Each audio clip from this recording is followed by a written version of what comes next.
तो पैसे कमाना बड़ी अच्छी बात है। मैं आपसे गुजारिश करूं, खुदारा अपने बच्चों को कुरान की राह पे डालें, कुरान की राह पे डालें। हमारा मुआशरा जब कुरान की तरफ चलेगा तो फिर हमारी दुनिया भी भली होगी और हमारी आखिरत भी भली होगी। हकीमुद्दीन भाई अल्लाह इन्हें सलामत रखे, इनका 22 तारीख का टिकट प्रदेश का है। मैं किसी मुल्क की बात नहीं कर रहा हूं, मैंने प्रदेश बोला है। और मुझे ये बताया गया, इनके बेटे ने कहा था अगर हाफिज बनूंगा ना तो फलां को बुलाना, फलां को बुलाना। इन्होंने ये बात कही और बाप ने पूरी कर दी। मैं कहता हूं आज यहां रुक के एक बाप को समझें और देखें बाप है किस शय का नाम, किस दौलत को बाप कहा जाता है। आज हम जवान हो गए ना, बाप बूढ़ा हो गया है, तो हमें अपनी मेहनत दिखती है, बाप की नहीं, बाप की नहीं। 22 तारीख का प्रदेश जाने का टिकट है, क्यों जा रहे हैं?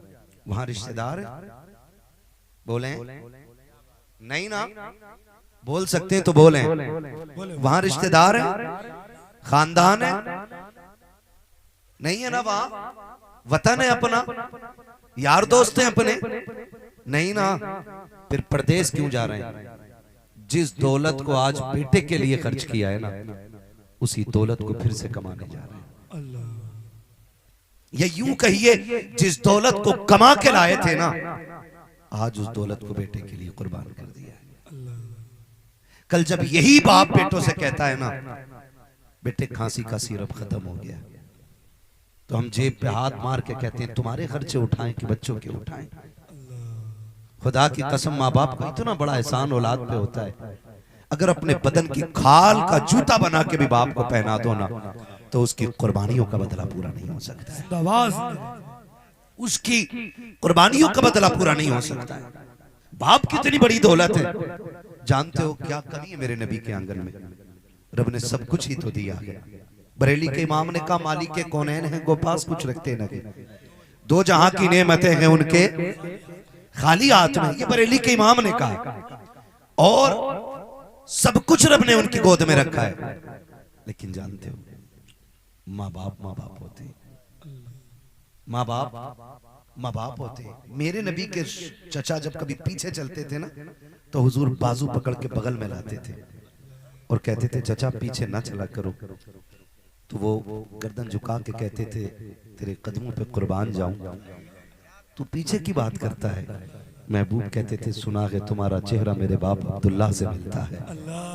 जब तुम मेरे पीछे चलते हो तो लगता है मैं अब्दुल्ला के आगे आगे जा रहा हूं। खुदारा समझे जरा, आज जरा सी काबिलियत आ जाए ना हम में, तो यही बाप जो बरसों बरस परदेश में काट देता है, हम इससे कहते हैं तुम क्या जानते हो, चुप रहो, तुम क्यों बोल रहे हो, तुम्हें क्या पता है। कभी ये जवाब न देना, वरना इसकी 10 बरस की मेहनत पे पानी फिर जाएगा। इसे नाज होता है मैंने मजदूरी करके बेटा पाला है, इसे नाज होता है मैंने हलाल के लुक़मे खिला के बेटा पाला है। और आपसे गुजारिश करता हूं नौजवानों बच्चों, अपने बाप को कभी कमाई का ताना मत देना, कभी ताना मत देना।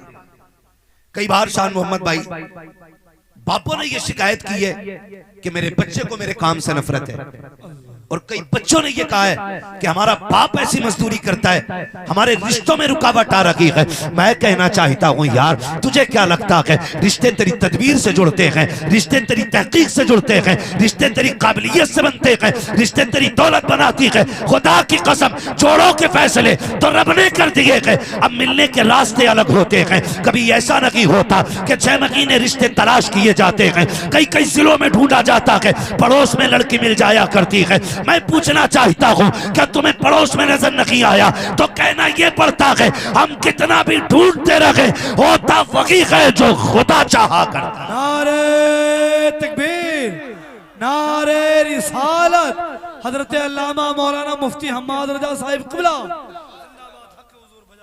तवज्जो है सारे लोगों को। कई बार कहते हैं अब्बा भट्टे पे काम करने न जा। हम लोगों से क्या जवाब दें, हमारा बाप भट्टे पे काम करता है। हम क्या कहें? हमारा बाप ठेला लगाता है, हमारा बाप रिक्शा चलाता है। मैं कहता हूं जबान को लगाम दे। अगर तेरे बाप ने भट्टे पे ईंटें उठा के पाला है, रक्षा चला के पाला है, तो उसको गुर्बत का ताना न देना। तो रात के सन्नाटे में उसके सरहाने बैठ और उसके कंधे दबाना शुरू कर। अब्बा तेरा एहसान है, तूने पसीने में भीगे हुए कपड़ों की कमाई खिलाई है, किसी के खून में डूबे हुए लुकमे नहीं खिलाए। एहसान है उसका कि तुम्हें हलाल के लुकमे खिलाने में उसने ईंटें ढोई हैं, उसने मजदूरियां की हैं, उसने लोगों के दाने सगे हैं, उसने लोगों की गालियां खा के तुम्हें हलाल के लुकमे खिलाए हैं। आज तुम्हें उसके रिश्ते पे शर्म आती है? आज तुम्हें वो गरीब बाप बोझ लगता है? आज तुम्हें उसे बाप कहने में शर्म आती है? कलेजा तो तब फटा जब एक बाप ने रोते रोते कहा था, मौलाना उस बेटे के लिए क्या हुक्म है जिसने अपने बच्चे की शादी पे बाप को घर से बाहर भेज दिया हो।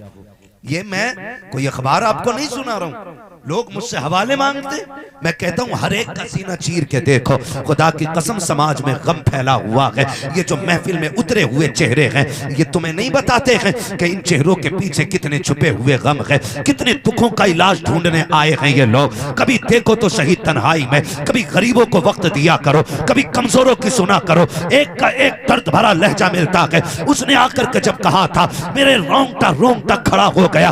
मैंने कहा बाबा कहना क्या चाहता है? उसने कहा मेरा बेटा MBBS है। कल उसके बेटे की सगाई थी, रिश्ते वाले आ रहे थे या कोई फंक्शन कोई दावत थी। का उसने मुझसे कहा था अब्बा आज जरा घर मत आना क्योंकि आज VIP लोग आ रहे हैं, जरा तारुफ कराते हुए मुझे गैरत आएगी। उसने रोते रोते कहा था मौलाना तुम्हें क्या बताऊं, जब इस बच्चे की फीस की बारी आई थी मैंने नए जूते नहीं खरीदे थे, इस बेटे की फीस भरी थी। जब फीस की जरूरत पड़ी थी मैंने शौक को कुर्बान किया था, तब जाकर इसकी जेब पे कलम लगा के जब मैंने इसकी जरूरतें पूरी की है तब जाकर इस मकाम पे पहुंचा है। मैं कहता हूं गैरत कर, कभी बाप को उससे जुदा न करना।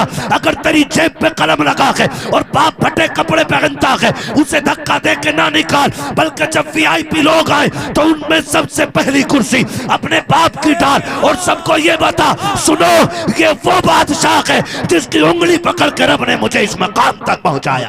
नारे तकबीर, नारे रिसालत, मसलके आला हजरत, अजमते वालिदैन, बरकते वालिदैन। जिंदाबाद मुफ्ती साहब, बहुत जवाब नहीं माशाल्लाह। क्या कहें? क्यों कहते हो ऐसे? मैं खुदा की कसम खा के कहता हूं, मैं फिर कह रहा हूं और अक्सर कहता हूं, नौजवान कह देते हैं कि अब्बा मुझसे प्यार नहीं करता। गलत सोचते हो। मेरे सामने बच्चे भी बैठे, बूढ़े बैठे, मेरे लाल समझना मेरी बात। हम जो ये फैसला करते हैं ना हमारा बाप प्यार कम करता माँ ज्यादा करती है, इसकी वजह सिर्फ ये होती है कि माँ जल्दी रो देती है और बाप जल्दी रोता नहीं है।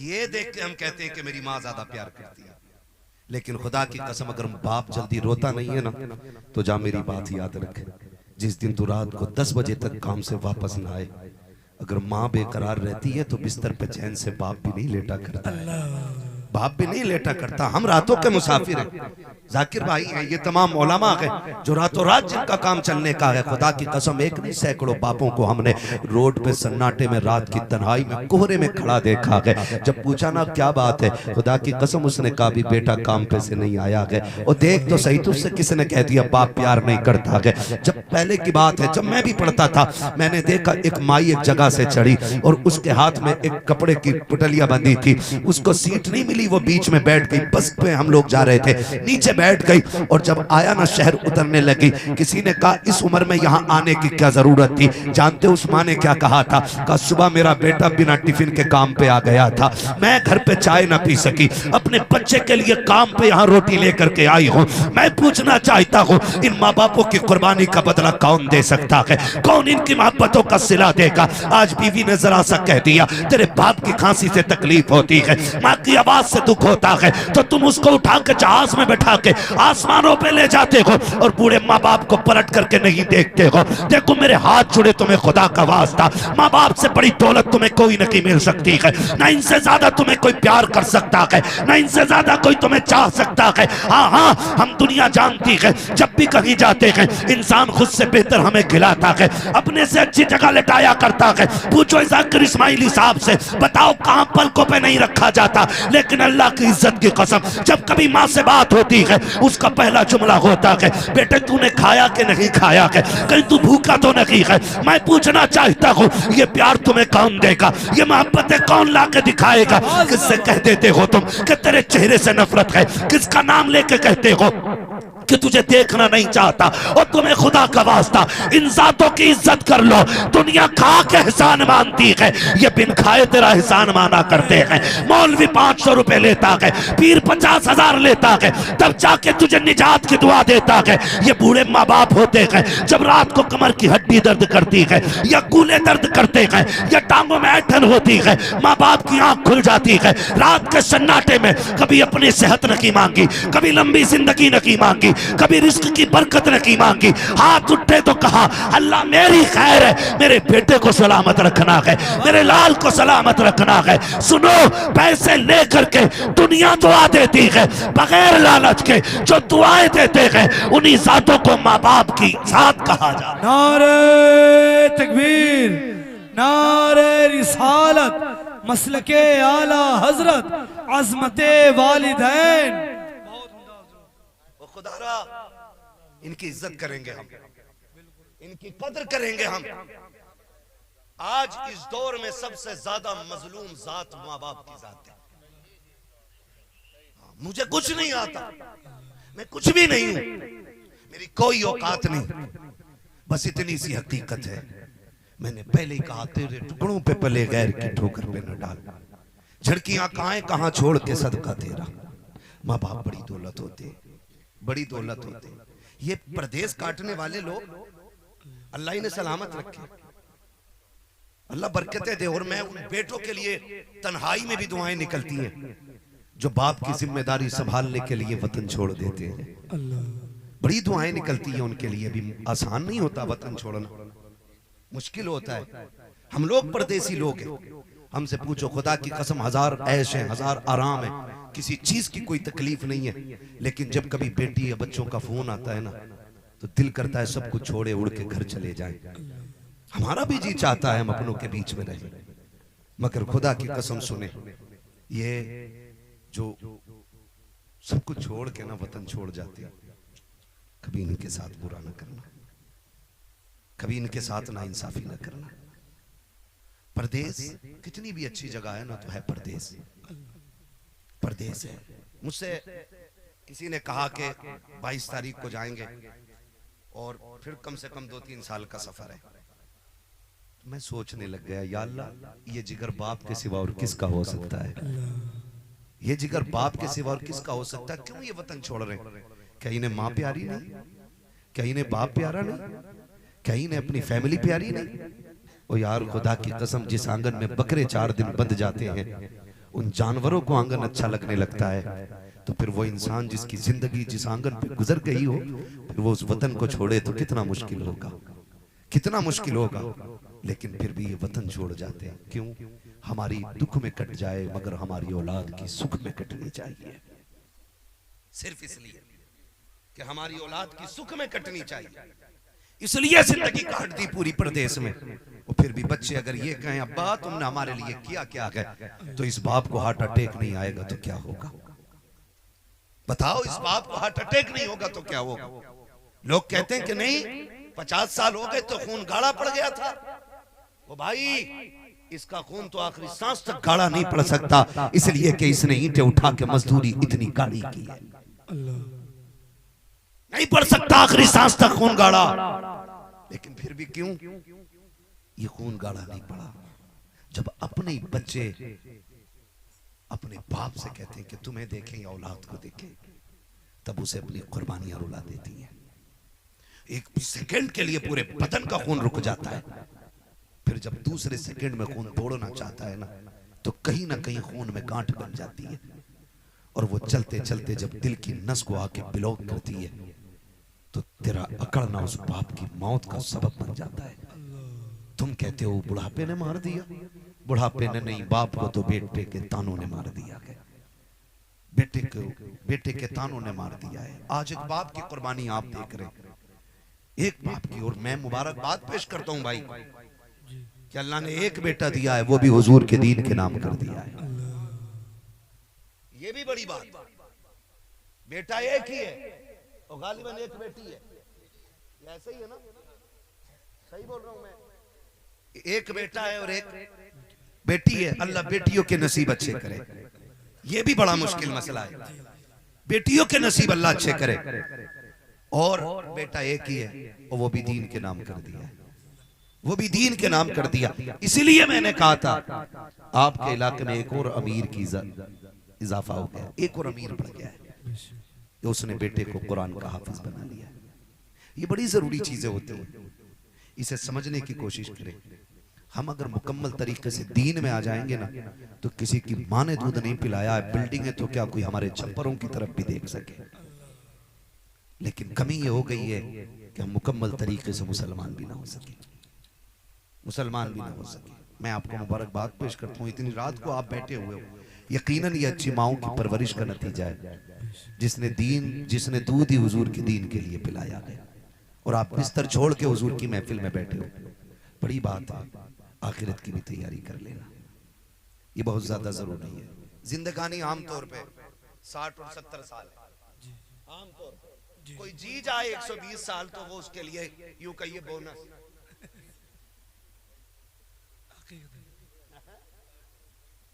हाँ, 60 के ऊपर जब सुई जा रही है तो समझ लो ऑफर भी है, बोनस भी है। ऑफर है तौबा का और बोनस है सांसों का। 60 के ऊपर जब सुई चल रही है, वरना इसके बाद ना तो फिर वैसे तो मौत का कुछ नहीं पता। हम अक्सर कहते हैं उजाले अपनी यादों के हमारे साथ रहने दो। जिंदाबाद। शेर खाली शान मोहम्मद भाई नहीं पढ़ते, हम भी पढ़ लेते हैं। उजाले अपनी यादों के हमारे साथ रहने दो, न जाने किस गली में जिंदगी की शाम हो जाए।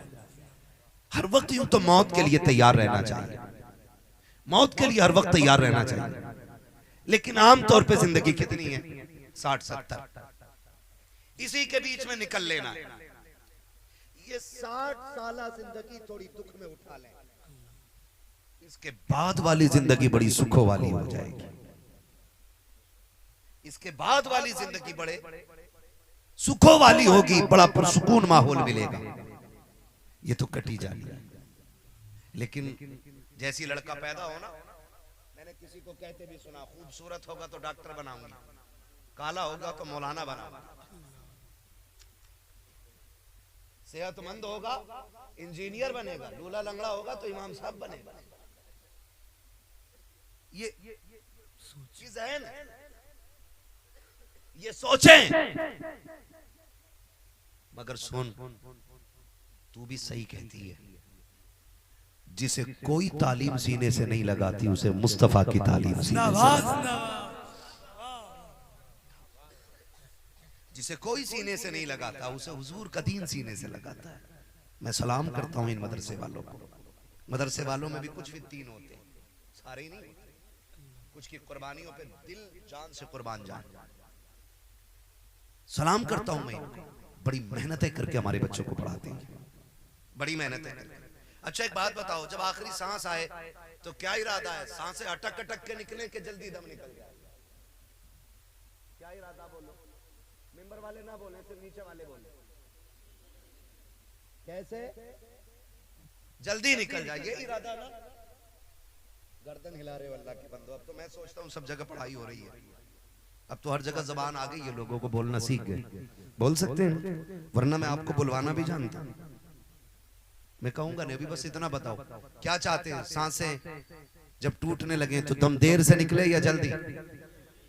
माशाअल्लाह, जो बोल गए अल्लाह उन्हें सलामत रखे। कैसे निकले? जोर से, जल्दी निकले। और जल्दी निकलने का तरीका क्या है? आसान तरीका है, तुम रब के हो जाओ, रब तुम्हारा हो जाए। सीधी सी बात। तुम रब के हो जाओ, रब तुम्हारा हो जाए, बहुत आसानी से। और बड़ी मुश्किल बात है, दम उनका पर पारसा हो, मुत्तकी हो, परहेजगार हो, हाजी हो, नमाजी हो, गाजी हो, कोई भी हो, उनका दम आसानी से नहीं निकलता जो माँ बाप के नाफरमान होते हैं। ये नोट कर लो, उनका दम आसानी से नहीं निकलता जो माँ बाप के नाफरमान होते हैं। कहते नहीं जी मैं कतई नाफरमानी नहीं करता। कहां रह रहे हो? कुछ नहीं, फैमिली के साथ मुंबई में हूं। गांव में कौन है? अम्मा रहती है। कौन रहता गांव में? अम्मा और अब्बा कह लो भाई, पता नहीं शादी के बाद भी अब्बा को अब्बा कहो कि ना कहो। हाँ कुआरे हो तो कह लो। सही कह रहा हूं हजरत। शादी हो जाना तो कह रहे हम, कोई आके पूछा ना तुम्हारे अब्बा कहाँ के? हाजी जी। क्यों जवान हो गया ना, अब तो हाजी जी कहेगा, मुखिया कहेगा। बेटा भी अब्बा को प्रधान कह रहा है, अम्मा को हज्जन। वो शर्म कर यार, गैरत कर। उनसे पूछ लफ्ज़े माँ में कितनी मिठास होती है जिनके पास माँ नहीं है। अब्बा कहने को उनका दिल कितना तरसता है जिनके पास बाप जैसी दौलत नहीं है। और तू मुखिया कह रहा है, अब्बा कह रहा है। ये खाली अब्बा को ही अब्बा नहीं कहता, ससुर को खूब जोर से अब्बा कहता। हाँ पड़ोसी जान लेते दामाद आया। अगर ससुर घर में न दिखे ना तो कह रहा अब्बा किधर गए? तो सास कहे तुम्हारे अब्बा ठीक है? हाय जी कहाँ ठीक है? अच्छी बात है, उन्हें अब्बा कह रहा, तो मैं ये नहीं कह रहा उन्हें अब्बा ना कहो। हमारे हुजूर ने, हमारा दीन हमें ये कहता है तुम्हारे तीन बाप हैं।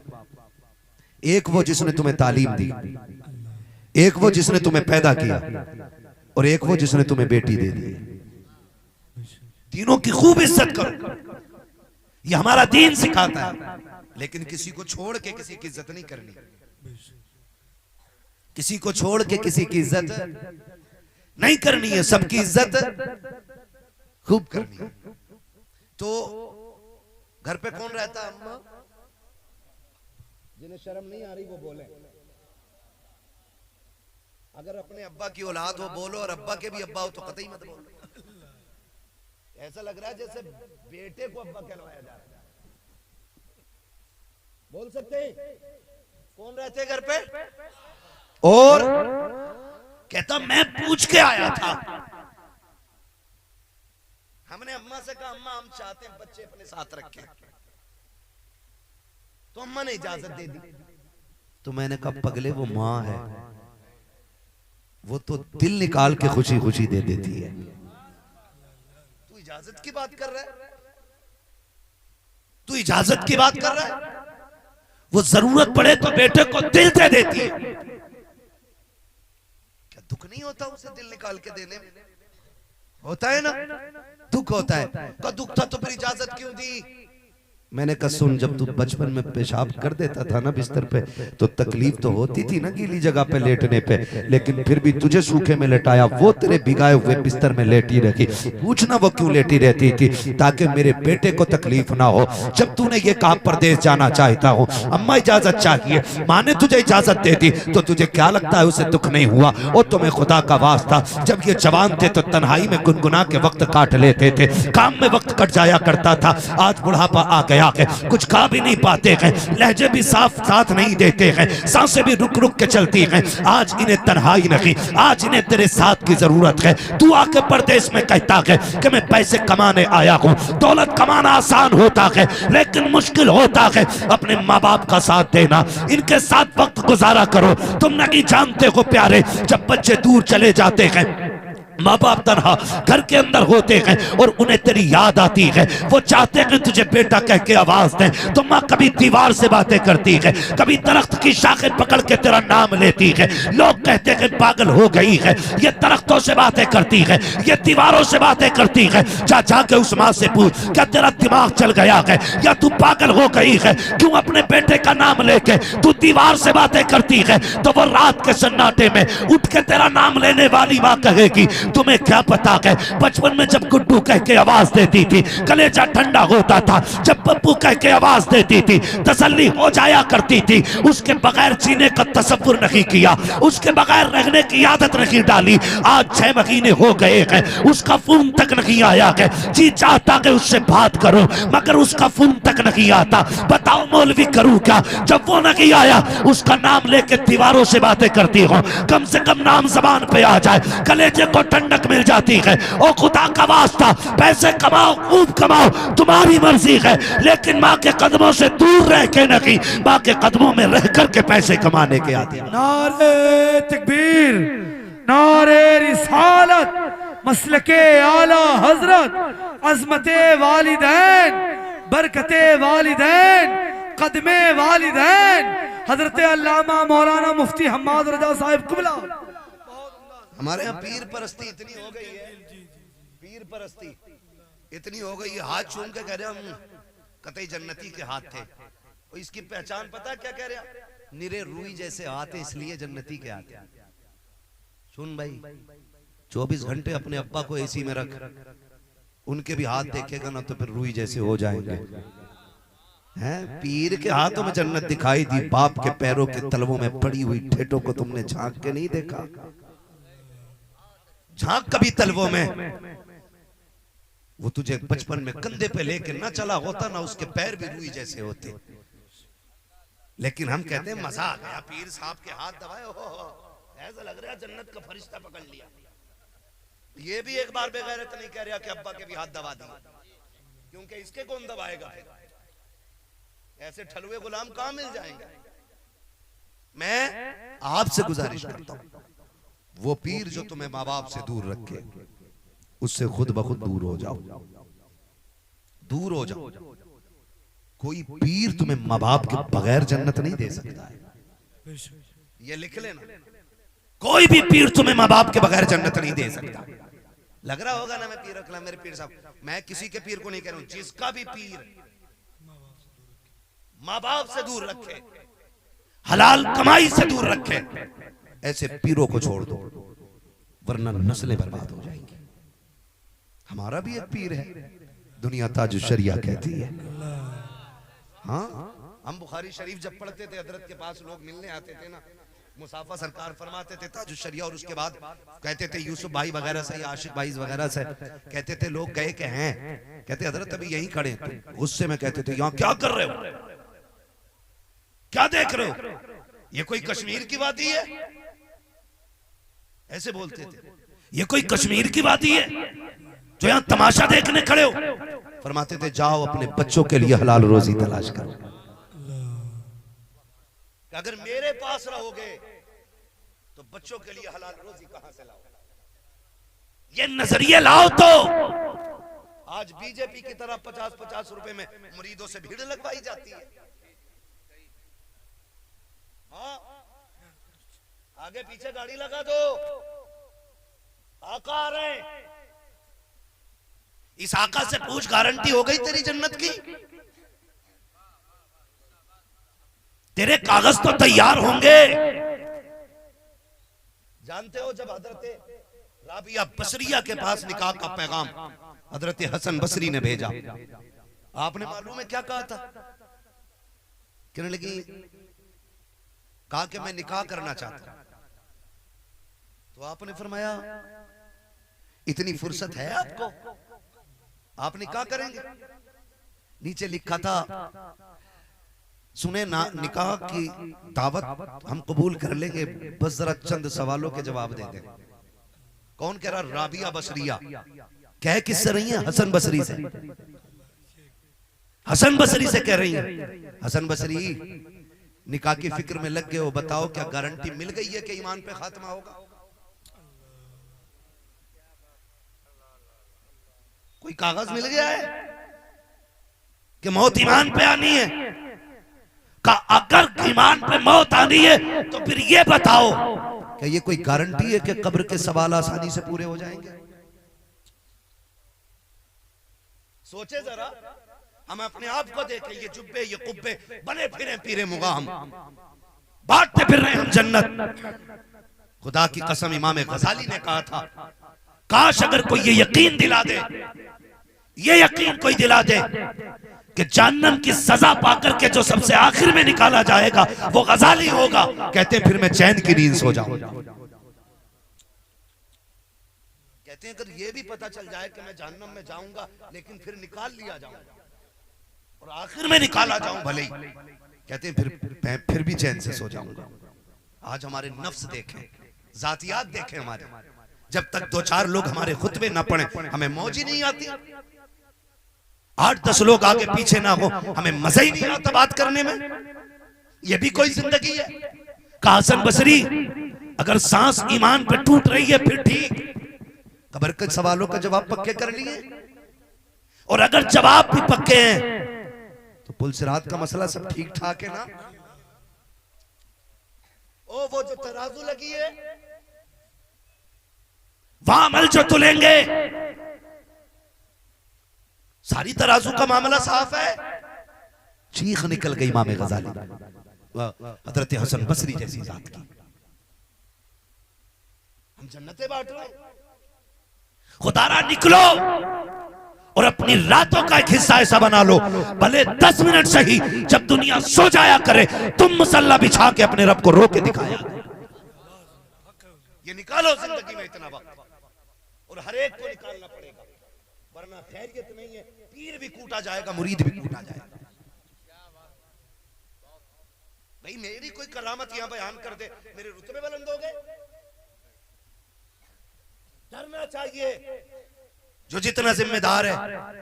मेरे नबी की जात देख, आज अगर किसी के घर में मुसीबत आ जाए, पीर साहब बरकत नहीं हो रही है, कह रहा ठीक है 40 जुमेरात आके चिराग जलाओ।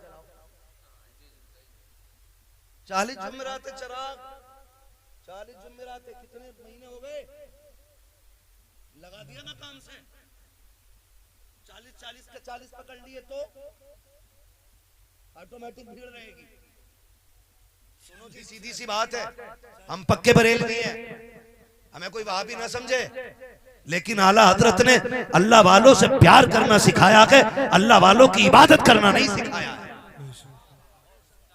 कान खोल के सुन लेना, हम अल्लाह वालों से प्यार करते हैं, अल्लाह वालों की इबादत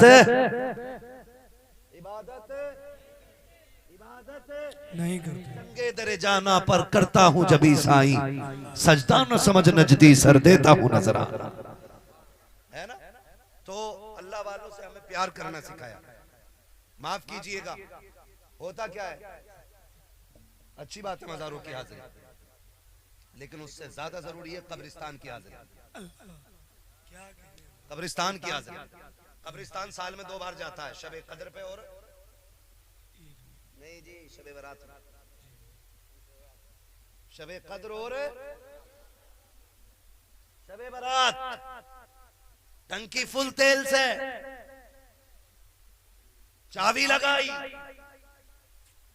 सर पे टोपी नहीं, हाथ में तस्बीह नहीं, चाबी लगाई, बटन खोले, हुर किधर जा रहा? तुम्हें पता मौलाना आज रथ जगह है।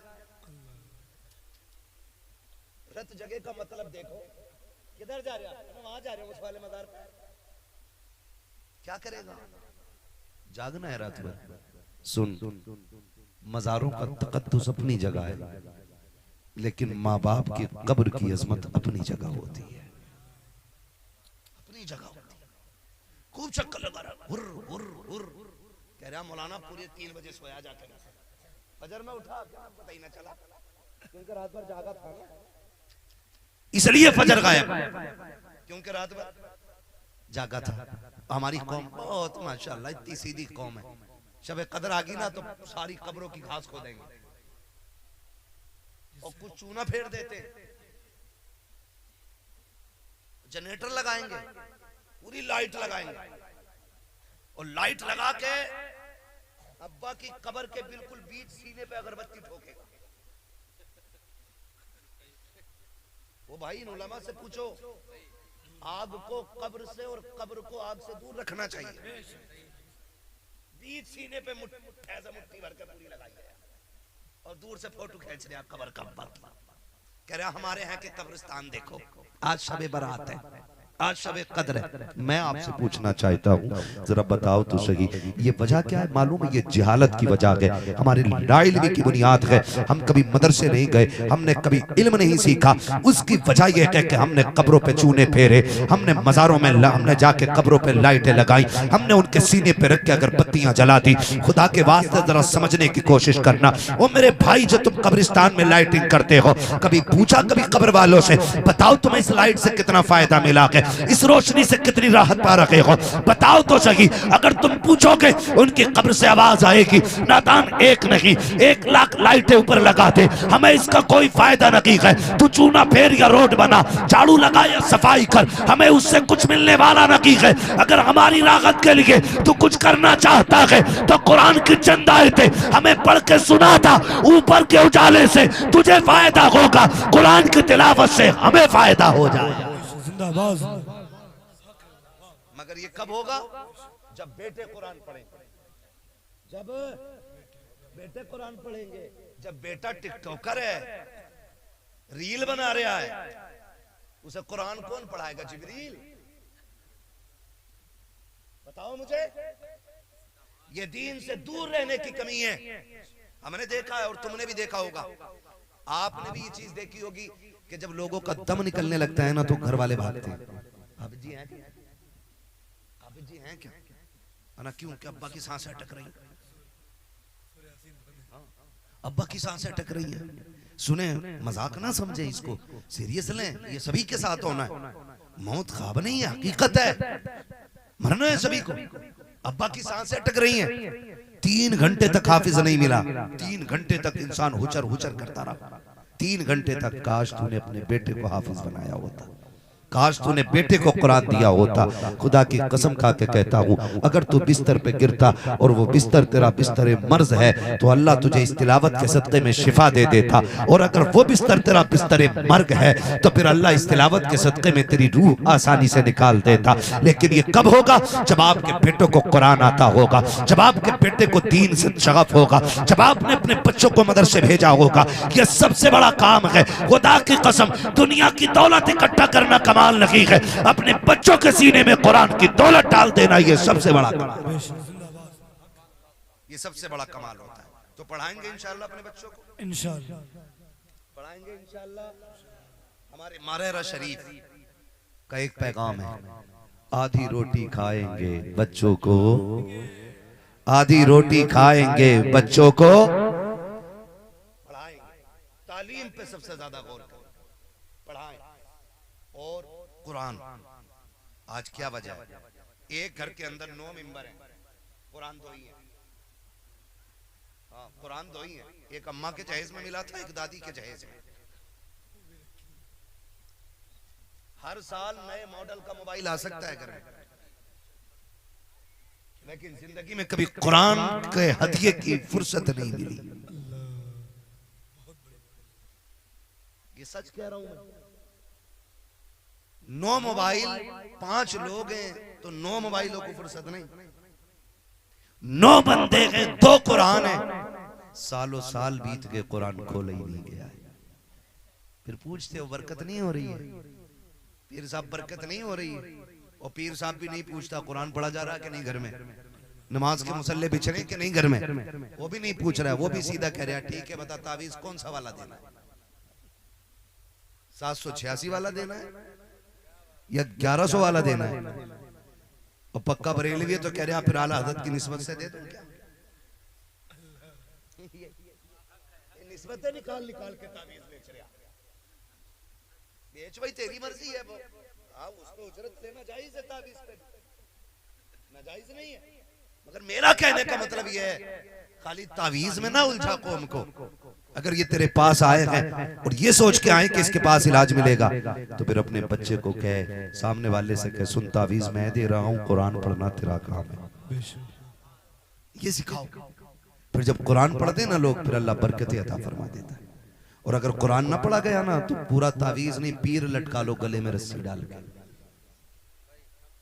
पीर लटका लो, कुछ नहीं मिलने वाला भाई साहब।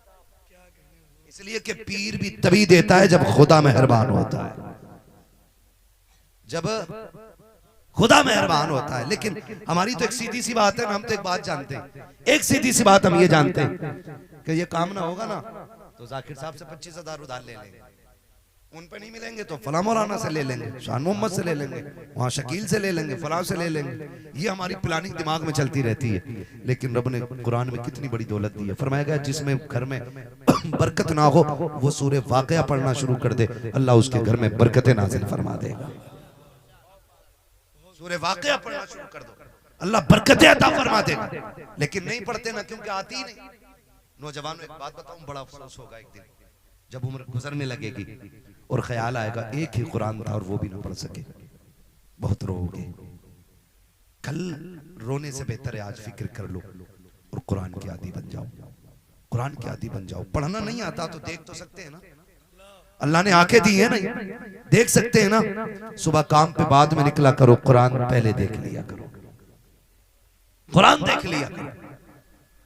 घर से बाद में निकलो, कुरान को पहले चूमो, ताकि कम से कम ये पता चल जाए कि ये जो लोग हैं ना, ये कुरान से प्यार करने वाले लोग बैठे हुए हैं, ये कुरान से प्यार करने वाले लोग हैं। तुम जानते हो जंग का मौका है, आका करीम बारगाह में सहाबा इकराम मौजूद हैं। एक जनाजा हवा में उड़ता हुआ आया, जैसी वो जनाजा हुजूर की बारगाह में हवा में उड़ते हुए आया, आका करीम ने नमाज जनाजा पढ़ाई, सहाबा ने पढ़ी, फिर उसी तरह वो जनाजा उठा और वो हवा में उड़ता हुआ वापस चला गया। सहाबा कहते हैं आका ये कौन खुश नसीब था जिसका जनाजा हवा के कांधों पे आया था और आपने पढ़ा दिया है। मेरे नबी फरमाते हैं, मेरे सहाबा सुनो, ये मेरा वो खुशनसीब सहाबी है जो रोजाना 1000 मरतबा सूरह इखलास पढ़ा करता था और ये दुआ करता था, अल्लाह जब मेरा इंतकाल हो जाए मेरे जनाजे का इमाम अपने महबूब का बना देना। का सारे सहाबा जंग में आ गए, इसका इंतकाल हो गया, कोई जनाजा उठाने वाला नहीं था, तो फरिश्ते इसका जनाजा लेकर के मेरी बारगाह में आए थे। का सहाबा जो कुरान से प्यार करता है, कुरान उनसे प्यार किया। नारे तकबीर, नारे रिसालत, मसलके आला हजरत, अजमते कुरान, बरकते कुरान। भाई सारे तो जुनैद बगदादी नहीं है ना, या पीर अल मदद पीर, सारे जुनैद नहीं है। उन्होंने कहा था या जुनैद कहता चला जा, लेकिन सबने यही बना लिया। बरकत नहीं है तो ठीक है, आते जाते रहा करो, मिलते रहा करो। यानी हमारा तो टाइम खराब है, तुम्हारा भी करना है। हमारे लोग बड़े सीखते हैं, वक्त दें तो जानते हो। खाली मैं क्या कहूं, एक हंगामा महशर हो तो भूलूं उसको, सैकड़ों बातों का रह रह के ख्याल आता है। मैं सिर्फ अभी माँ बाप की कुर्बानियों पे बात कर रहा हूं, इसके अलावा बहुत सारे दर्द बिखरे हुए हैं समाज में, जिसको ना छेड़ो ना बस वही सुकून में, जिससे आप पूछ लो क्या हाल है वही टूटा हुआ है। इस दर्द का समाधान क्या है, इन दुखों का इलाज क्या है, तो बस इतना समझो, अपने दुख जमाने से न बताया करो, अपने दुख अपने खुदा से बताया करो, अपनी शिकायत अपने रब से रखा करो। खुदा की कसम ये दुख आधे भी नहीं बचेंगे, आधे भी नहीं बचेंगे। आप मुझसे कहें, इनसे कहें, उनसे कहें, हम आपके गमों का मजाक उड़ाएंगे, लेकिन तेरे गमों की जो सबसे बेहतर कीमत तेरे रब की चौखट से मिलेगी वो कहीं से नहीं मिल सकती है, कहीं से नहीं मिल सकती। मैं वो इलाज बता ही नहीं सकता जिसमें मेरा घाटा होगा, मैं वही इलाज बताऊंगा जिसमें मेरा भी फायदा होगा। मेरे हुजूर की चौखट है। एक देहाती साहब, देहाती शख्स है, अभी हुजूर से मिला नहीं, पहली मुलाकात हुजूर की चौखट पे आया। महबूब अलैहिस्सलाम ने हाल देखा, चाल देखा, हुजूर तो दिलों के हाल जानते हैं। आला हज़रत क्या कहते हैं, और कोई गैब क्या तुमसे निहा हो भला, जब ना खुदा की जुबा तुम पे करोड़ों दुरूद। तो जब वो आए ना हुजूर की बारगाह में, आका करीम ने फरमाया कहां से आए हो? कहा सरकार फलां गांव से आए हो। मेरे नबी ने फरमाया आए क्यों हो? कहा सुना है कि जो तुझसे मिल जाता है खुदा उसको मिल जाया करता है। वो कहते हैं सुना है आप जिसके हो जाते हैं खुदा उसका हो जाता है। महबूब फरमाते हैं हक सुना है, सच सुना है। कहा फिर आपके पास रह करके आपको राजी करके मैं खुदा को पाना चाहता हूं। हुजूर के अगले जुमले सुने, फरमाया घर पे कोई है? उन्होंने कहा जी। किसे छोड़ा घर पे? कहा बूढ़े माँ बाप। इजाजत दे दी उन्होंने? कहा हुजूर मैं आ रहा था तो वो रो रहे थे, तो मेरे महबूब ने फरमाया जा, मुझे राजी करने आया है, घर वापस चला जा। जिन्हें रोता हुआ छोड़ा है उनके लबों पे मुस्कुराहट दे दे। अगर माँ बाप राजी हो गए तो समझ ले मैं राजी हो जाऊंगा, और जिससे मैं राजी हो जाऊंगा उससे मेरा खुदा राजी हो जाएगा। हुजूर कहां भेज रहे हैं और हजूर कहां भेज रहे हैं? हुजूर ने कहां भेजा और हजूर ने कहां भेजा? न जाना हजरत जाहिद के तस्बीह हो मुसल्ला पर बड़े पहुंचे हुए हजरत हैं, इनको हम समझते हैं। भाई तो रिश्ते निभाने की कोशिश करें। एक बाप अपने बच्चे को बनाने संवारने में पूरी जिंदगी लगा देता है, पूरी जिंदगी लगा देता है। आपने देखा नहीं है? दरख्त लगाया कभी घर में? बोले बोले लगाया कभी? पौधा तो बकरियों से हिफाजत, भैंसों से हिफाजत, गाय से हिफाजत, उसे बचाने के लिए ईंटों का वो लगा देते, क्या बोलते तामा है? भैया जो भी कहते हो घेराव करेंगे हम। ठीक है जी, सबकी बात हो जाए। एक घेराबंदी कर दी जाती है, ईंट लगा दी जाती है ताकि कोई बकरी इसके पत्ते ना नोच सके, कोई जानवर इसे खा ना सके। सोच अगर लगाए हुए पौधे से इतना प्यार होता है तो अपने जिस्म के टुकड़े अपने लाल से माँ बाप को कितना प्यार होता होगा, कितना प्यार होता होगा। हम एक पौधे को पालने के लिए कितनी मेहनत करते हैं।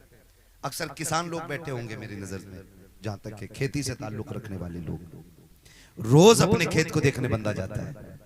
आज फूल आ गया खेती में, आज बाल बन रही है, आज बाल निकल आई है, आज दूध बन गया दाने में, आज दाना कच्चा हो गया है, 15 दिन पकने में लगेंगे। रातों दिन उसकी ये बातें रहती हैं, जबकि फसल कितने दिन में तैयार हो जाती है? ज्यादा से ज्यादा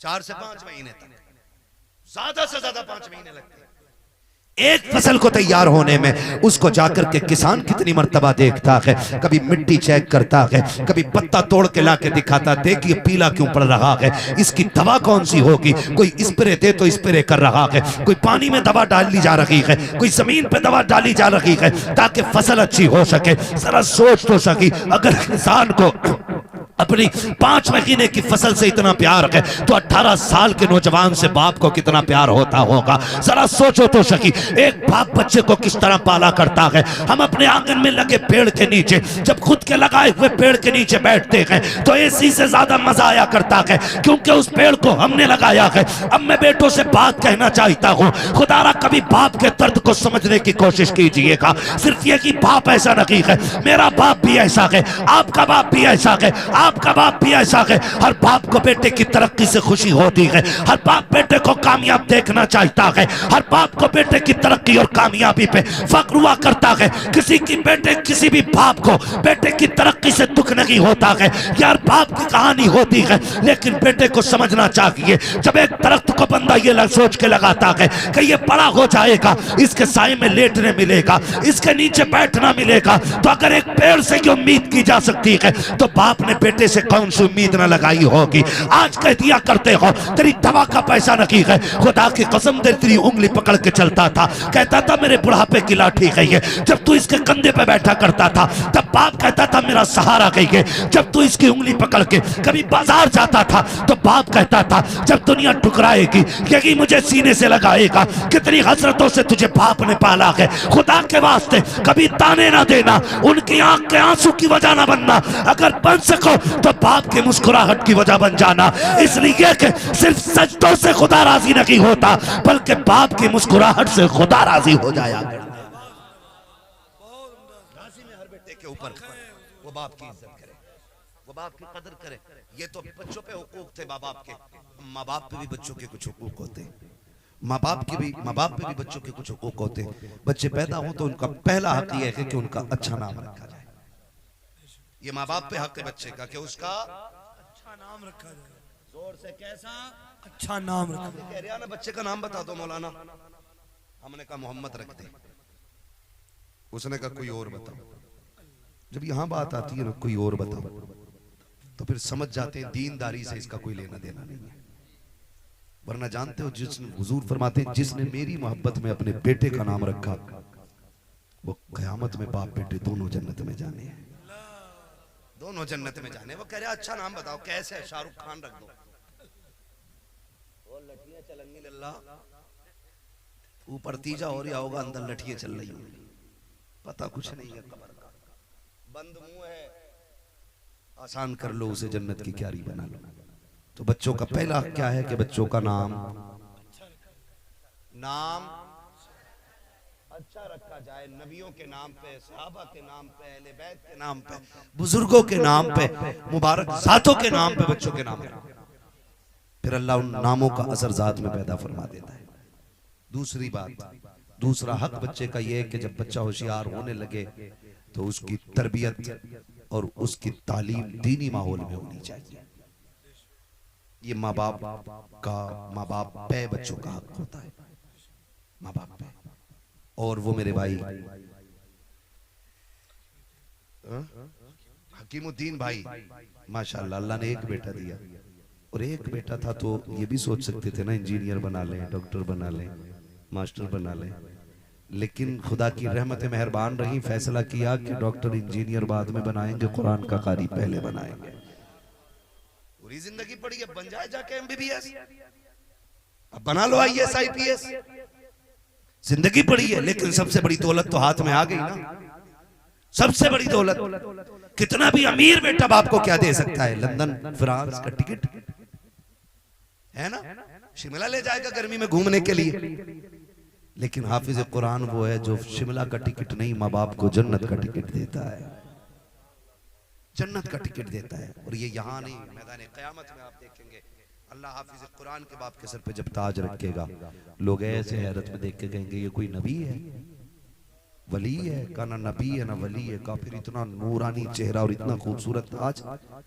कहेंगे ये नबी तो नहीं है, लेकिन आखिरी जो नबी हैं उनकी उम्मत के एक हाफिज कुरान का बाप है। अल्लाह जिंदाबाद, जिंदाबाद। इसने बेटे को कुरान पढ़ाया था, अल्लाह ने उस कुरान के बदले में इसके सर पर ताज अता किया। तो ये सबसे बड़ी इज्जत होती है। अल्लाह हम सबको इस इज्जत का हकदार बनाए, अल्लाह हमारे बच्चों को कुरान का कारी बनाए। फरमाया गया या अय्युहल्लज़ीना आमनु दुखुलू फिस्सिल्मि काफ़ा, ईमान वालों पूरे पूरे इस्लाम में दाखिल हो जाओ, पूरे पूरे इस्लाम में दाखिल हो जाओ। हकीमुद्दीन भाई अल्लाह इनकी जिंदगी में बरकतें अता फरमाए, और ये जहां भी रहे अल्लाह इन्हें सलामत रखे, इनका साया औलाद के सर पे तादेर कायम दायम रखे, और अल्लाह लंबी जिंदगी औलाद के साथ मोहब्बत के साथ गुजारने की तौफीक अता फरमाए। उम्मीद है इंशाअल्लाह अज़ीज़ आज के बाद हम अपने माँ बाप का एहतराम करेंगे इंशाअल्लाह। बच्चे भी हाथ उठा सकते हैं, मैंने बच्चों को भी समझाया ना, जिनकी समझ में आई है वादा करें इंशाअल्लाह इज्जत करेंगे, माँ बाप की कदर करेंगे इंशाअल्लाह। खुद ना खाएं, माँ बाप को खिलाएं, फिर देखना उनको खिलाए हुए लुक़्मे तुम्हें कितनी ताकत अता करेंगे। तो करेंगे इंशाअल्लाह ये। अल्लाह हमें माँ बाप का फरमाबरदार बनाए। खुदा करे जिनके माँ बाप हयात हैं उनकी उम्रों में बरकतें हों, और जो दुनिया से चले गए हैं अल्लाह उन्हें बेहिसाब जन्नतें अता फरमा दे। मैं मुबारकबाद पेश करता हूँ हाफिज कुरान और इनके घर वालों को और इनकी माँ को, इनके परिवार को, कि अल्लाह ने आपको बड़ी इज्जतें अजमतें अता कर दी हैं कि आपके घर में कुरान का कारी पैदा हो गया, कुरान का कारी पैदा हो गया। अल्लाह इनको भी सलामत रखे और घर वालों को भी सलामत रखे। बस जो हुए गलत उनको माफ़ फरमाए रब्बे कायनात।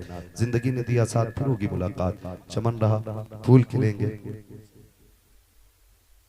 ऑपरेटर साहब तो सो रहे हैं, इनकी ख्वाहिश हुजूर की वो शजरा बयान हो जाता है। भाई शजरे की फरमाइश ये हजरात लोग कर रहे हैं, है ना। तो 2 मिनट जाकिर भाई थोड़ा सा इसको आवाज दे दें, थोड़ा सा।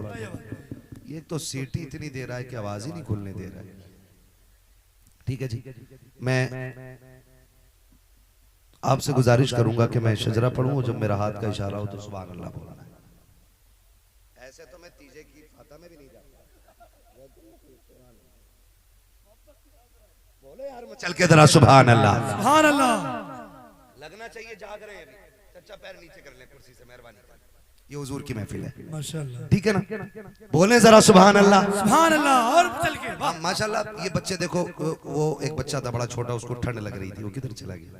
मैं उसे बहुत गौर से देख रहा, वो कांप रहा है लेकिन उठ के नहीं गया अभी, है ना? तो ये हुजूर की मोहब्बत है। सोचो जब बच्चों के इतने बड़े जिगरे हैं तो जो जवान उम्मती हैं हुजूर के, उनका कितना बड़ा जिगर है ना? जब बच्चों के ये हालात हैं तो फिर जवानों के हाल क्या होंगे? ठीक है जी, थोड़ी सी सर्दी दूर करें और बोल दें जरा सुभान अल्लाह। सुभान अल्लाह। अल्लाह आपको सलामत रखे। इतनी जोर से बोल रहे हैं या अल्लाह, जो सबसे जोर से बोला हो उसे आज की रात के सदके हुजूर का मदीना दिखा दे। ये बच्चा बड़ी जोर से बोला, मैं यहीं खत्म कर दे रहा हूं। इस बच्चे को अल्लाह सलामत रखे, इसकी आवाज तुम पे भारी आ गई है। मैं इससे आगे दुआ ही नहीं कर रहा हूं, मैंने दुआ ही रोक दी अभी यहाँ पे आके। इस बच्चे को जज्बा देख के खुदा करे उन अच्छों में सबसे पहले इस बच्चे का नाम आ जाए। जाहिद के तस्बीह हो मुसल्ला पर, बड़े पहुंचे हुए हजरत हैं, इनको हम समझते हैं भाई।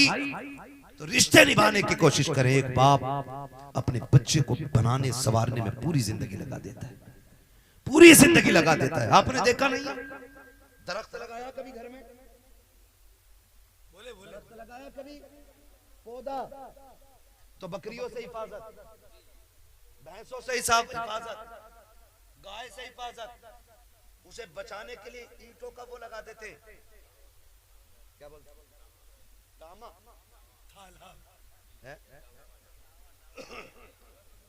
भैया जो भी कहते हो घेराव करेंगे हम, ठीक है जी, सबकी बात हो जाए। एक घेराबंदी कर दी जाती है, ईंट लगा दी जाती है ताकि कोई बकरी इसके पत्ते ना नोच सके, कोई जानवर इसे खा ना सके। सोच, अगर लगाए हुए पौधे से इतना प्यार होता है तो अपने जिस्म के टुकड़े, अपने लाल से माँ बाप को कितना प्यार होता होगा, कितना प्यार होता होगा। हम एक पौधे को पालने के लिए कितनी मेहनत करते हैं। अक्सर किसान लोग बैठे होंगे मेरी नजर में, जहां तक के खेती से ताल्लुक रखने वाले लोग, रोज अपने खेत को देखने बंदा जाता है। आज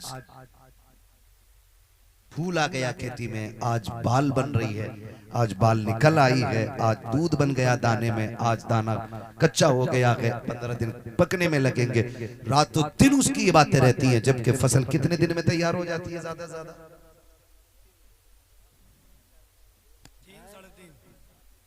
4 से 5 महीने तक, ज्यादा से ज्यादा 5 महीने लगते हैं एक फसल को तैयार होने में। उसको जाकर के किसान कितनी मर्तबा देखता है, कभी मिट्टी चेक करता है, कभी पत्ता तोड़ के लाके दिखाता, देखिए पीला क्यों पड़ रहा है, इसकी दवा कौन सी होगी। कोई स्प्रे दे तो स्प्रे कर रहा है, कोई पानी में दवा डाली जा रही है, कोई जमीन पे दवा डाली जा रही है ताकि फसल अच्छी हो सके। जरा सोच तो सकी, अगर किसान को अपनी 5 महीने की फसल से इतना प्यार है तो 18 साल के नौजवान से बाप को कितना प्यार होता होगा। जरा सोचो तो सकी, एक बाप बच्चे को किस तरह पाला करता है। हम अपने आंगन में लगे पेड़ के नीचे, जब खुद के लगाए हुए पेड़ के नीचे बैठते हैं तो एसी से ज्यादा मजा आया करता है, क्योंकि उस पेड़ को हमने लगाया है। अब मैं बेटों से बात कहना चाहता हूँ, खुदारा कभी बाप के दर्द को समझने की कोशिश कीजिएगा। सिर्फ ये कि बाप ऐसा नहीं है, मेरा बाप भी ऐसा है, आपका बाप भी ऐसा है, आपका बाप भी ऐसा है। हर बाप को बेटे की तरक्की से खुशी होती है, हर बाप बेटे को कामयाब देखना चाहता है, हर बाप को बेटे की तरक्की और कामयाबी पे फख्र हुआ करता है। किसी भी बाप को बेटे की तरक्की से दुख नहीं होता है। यार बाप की कहानी होती है, लेकिन बेटे को समझना चाहिए। जब एक दरख्त को बंदा ये सोच के लगाता है कि ये बड़ा हो जाएगा, इसके साए में लेटने मिलेगा, इसके नीचे बैठना मिलेगा, तो अगर एक पेड़ से ये उम्मीद की जा सकती है तो बाप ने बेटे बेटे से कौन सी उम्मीद न लगाई होगी, आज कह दिया करते हो तेरी दवा का पैसा नहीं है, खुदा की कसम दे तेरी उंगली पकड़ के चलता था, कहता था मेरे बुढ़ापे की लाठी गई है। जब तू इसके कंधे पे बैठा करता था तब बाप कहता था मेरा सहारा गई है। जब तू इसकी उंगली पकड़ के कभी बाजार जाता था तो बाप कहता था जब दुनिया ठुकराएगी यही मुझे सीने से लगाएगा। कितनी हसरतों से तुझे बाप ने पाला है, खुदा के वास्ते कभी ताने ना देना, उनकी आंख के आंसू की वजह ना बनना, अगर बन सको तो बाप की मुस्कुराहट की वजह बन जाना। इसलिए कि सिर्फ सजदों से खुदा राजी नहीं होता बल्कि बाप की मुस्कुराहट से खुदा राजी हो जाया। राजी में हर बेटे के ऊपर वो बाप की इज्जत करे, वो बाप की कदर करे। ये तो बच्चों पे हुकूक थे माँ बाप के, माँ बाप पे भी बच्चों के कुछ हुकूक होते, माँ बाप पे भी बच्चों के कुछ हुकूक होते। बच्चे पैदा हो तो उनका पहला हक ये है कि उनका अच्छा नाम रखा जाए। ये माँ बाप पे हक है बच्चे का कि उसका अच्छा नाम रखा जाए। जोर से कैसा अच्छा नाम रखा जाए। कह रहा ना बच्चे का नाम बता दो मौलाना, हमने कहा मोहम्मद रख दे, उसने कहा कोई और बताओ। जब यहां बात आती है ना कोई और बताओ तो फिर समझ जाते हैं दीनदारी से इसका कोई लेना देना नहीं है। वरना जानते हो जिसने हुजूर फरमाते हैं जिसने मेरी मोहब्बत में अपने बेटे का नाम रखा वो कयामत में बाप बेटे दोनों जन्नत में जाने हैं, दोनों जन्नत में जाने। वो कह रहा अच्छा नाम बताओ, कैसे है? शाहरुख खान रख दो। और लठियां चलेंगी लल्ला, ऊपर तीजा हो रहा होगा, अंदर लठियां चल रही होंगी, पता कुछ नहीं है। कब्र का बंद मुंह है, आसान कर लो उसे, जन्नत की क्यारी बना लो। तो बच्चों का पहला क्या है कि बच्चों का नाम अच्छा रखा जाए, नबियों के नाम पे, सहाबा के नाम पे, अहले बैत के नाम पे, बुजुर्गों के नाम पे, मुबारक जातों के नाम पे बच्चों के नाम पे। फिर अल्लाह उन नामों का असर जात में पैदा फरमा देता है। दूसरी बात, दूसरा हक बच्चे का यह है कि जब बच्चा होशियार होने लगे तो उसकी तरबियत और उसकी तालीम दीनी माहौल में होनी चाहिए। ये माँ बाप पे बच्चों का हक होता है, माँ बाप पे। और वो मेरे भाई हकीमुद्दीन भाई माशाल्लाह, अल्लाह ने एक बेटा दिया, और एक बेटा था तो ये भी सोच सकते थे ना इंजीनियर बना लें, डॉक्टर बना लें, मास्टर बना लें, लेकिन खुदा की रहमत मेहरबान रही, फैसला किया कि डॉक्टर इंजीनियर बाद में बनाएंगे, कुरान का कारी पहले बनाएंगे। पूरी जिंदगी पड़ी है, बन जाए जाके एमबीबीएस, अब बना लो आईएएस आईपीएस, जिंदगी पड़ी है। लेकिन सबसे बड़ी दौलत तो हाथ में आ गई ना, सबसे बड़ी दौलत। कितना भी अमीर बेटा बाप को क्या दे सकता है? लंदन फ्रांस का टिकट है ना, शिमला ले जाएगा गर्मी में घूमने के लिए। लेकिन हाफिज कुरान वो है जो शिमला का टिकट नहीं, माँ बाप को जन्नत का टिकट देता है, जन्नत का टिकट देता है। और ये यहाँ नहीं, मैदान क़यामत में आप देखेंगे अल्लाह हाफिज कुरान के बाप के सर पे जब ताज रखेगा, लोग ऐसे हैरत में देख के कहेंगे ये कोई नबी है, वली है? का ना नबी है ना वली है, का फिर इतना नूरानी चेहरा और इतना खूबसूरत ताज। कहेंगे ये नबी तो नहीं है, लेकिन आखिरी जो नबी हैं उनकी उम्मत के एक हाफिज कुरान का बाप है। अल्लाह जिंदाबाद जिंदाबाद। इसने बेटे को कुरान पढ़ाया था, अल्लाह ने उस कुरान के बदले में इसके सर पर ताज अता किया। तो ये सबसे बड़ी इज्जत होती है। अल्लाह हम सबको इस इज्जत का हकदार बनाए, अल्लाह हमारे बच्चों को कुरान का कारी बनाए। फरमाया गया या अय्युहल्लज़ीना आमनु दुखुलू फिस्सिल्मि काफ़ा, ईमान वालों पूरे पूरे इस्लाम में दाखिल हो जाओ, पूरे पूरे इस्लाम में दाखिल हो जाओ। हकीमुद्दीन भाई अल्लाह इनकी जिंदगी में बरकतें अता फरमाए, और ये जहां भी रहे अल्लाह इन्हें सलामत रखे, इनका साया औलाद के सर पे तादेर कायम दायम रखे, और अल्लाह लंबी जिंदगी औलाद के साथ मोहब्बत के साथ गुजारने की तौफीक अता फरमाए। उम्मीद है इंशाअल्लाह उल अज़ीज़ आज के बाद हम अपने माँ बाप का एहतराम करेंगे इंशाअल्लाह। बच्चे भी हाथ उठा सकते हैं, मैंने बच्चों को भी समझाया ना, जिनकी समझ में आई है वादा करें इंशाअल्लाह इज्जत करेंगे, माँ बाप की कदर करेंगे इंशाअल्लाह। खुद ना खाएं, माँ बाप को खिलाएं, फिर देखना उनको खिलाए हुए लुक़्मे तुम्हें कितनी ताकत अता करेंगे। तो करेंगे इंशाअल्लाह ये। अल्लाह हमें माँ बाप का फरमाबरदार बनाए। खुदा करे जिनके माँ बाप हयात हैं उनकी उम्रों में बरकतें हों, और जो दुनिया से चले गए अल्लाह उन्हें बेहिसाब जन्नत अता फरमा दे। मैं मुबारकबाद पेश करता हूँ हाफिज कुरान और इनके घर वालों को, और इनकी माँ को, इनके परिवार को, कि अल्लाह ने आपको बड़ी इज्जतें अजमतें अता कर दी हैं कि आपके घर में कुरान का कारी पैदा हो गया, कुरान का कारी पैदा हो गया। अल्लाह इनको भी सलामत रखे और घर वालों को भी सलामत रखे। बस जो हुए गलत उनको माफ़ फरमाए रब कायनात। जिंदगी ने दिया साथ, फिर होगी मुलाकात। चमन रहा फूल खिलेंगे। ऑपरेटर साहब तो सो रहे हैं, इनकी ख्वाहिश हुजूर की वो शजरा बयान हो जाता है। भाई शजरे की फरमाइश ये हजरात लोग कर रहे हैं, है ना। तो 2 मिनट जाकिर भाई थोड़ा सा इसको आवाज दे दें, थोड़ा सा। ये तो सीटी इतनी दे रहा है कि आवाज ही नहीं खुलने दे रहा है। ठीक है जी, मैं आपसे गुजारिश करूंगा कि मैं शजरा पढ़ूं, जब मेरा हाथ का इशारा हो तो सुभान अल्लाह बोलना है। ऐसे तो मैं तीजे की फाता में भी नहीं जाता। बोले यार मैं चल के जरा सुभान अल्लाह। सुभान अल्लाह। लगना चाहिए जाग रहे हैं अभी। चचा पैर नीचे कर ले कुर्सी से, मेहरबानी कर। ये हुजूर की महफिल है, माशाल्लाह। ठीक है ना। बोले जरा सुभान अल्लाह। सुभान अल्लाह। और चल के माशाल्लाह। ये बच्चे देखो, वो एक बच्चा था बड़ा छोटा, उसको ठंड लग रही थी, वो किधर चला गया? मैं उसे बहुत गौर से देख रहा, वो कांप रहा है लेकिन उठ के नहीं गया अभी, है ना। तो ये हुजूर की मोहब्बत है। सोचो जब बच्चों के इतने बड़े जिगरे हैं तो जो जवान उम्मती हैं हुजूर के, उनका कितना बड़ा जिगर है ना। जब बच्चों के ये हालात हैं तो फिर जवानों के हाल क्या होंगे। ठीक है जी, थोड़ी सी सर्दी दूर करें और बोलते हैं जरा सुभान अल्लाह। सुभान अल्लाह। अल्लाह आपको सलामत रखे। इतनी जोर से बोल रहे हैं या अल्लाह, जो सबसे जोर से बोला हो उसे आज की रात के सदके हुजूर का मदीना दिखा दे। ये बच्चा बड़ी जोर से बोला, मैं यहीं खत्म कर दे रहा हूं। इस बच्चे को अल्लाह सलामत रखे, इसकी आवाज तुम पे भारी आ गई है। मैं इससे आगे दुआ ही नहीं कर रहा हूं, मैंने दुआ ही रोक दी अभी यहाँ पे आके। इस बच्चे को जज्बा देख के खुदा करे उन अच्छों में सबसे पहले इस बच्चे का नाम आ जाए। जरा बोल दो सुभान अल्लाह। स्टेज वालों आपकी तरफ गुजारिश और आपके हुक्म पे, मतलब ये मैं पढ़ रहा हूँ, जरा आप भी बोल दे सुभान अल्लाह तो थोड़ी सी जान आ जाएगी। आदम के बेटे शीश, जिंदाबाद जिंदाबाद। क्या करें, बोले बोले। इधर वाला जो घर का मोहल्ला है ना, माशाल्लाह। भूख तो नहीं लग रही है बेटे? खाना खा के आए घर से, ये खाली लंगर के सहारे थे ना। जुगाड़ भी हुआ करे तो फिर भी खा के चला गया, ताकि सुभान अल्लाह कहने की ताकत बनी रहा करे, है ना। जो खा के आए वो बोले सुभान अल्लाह।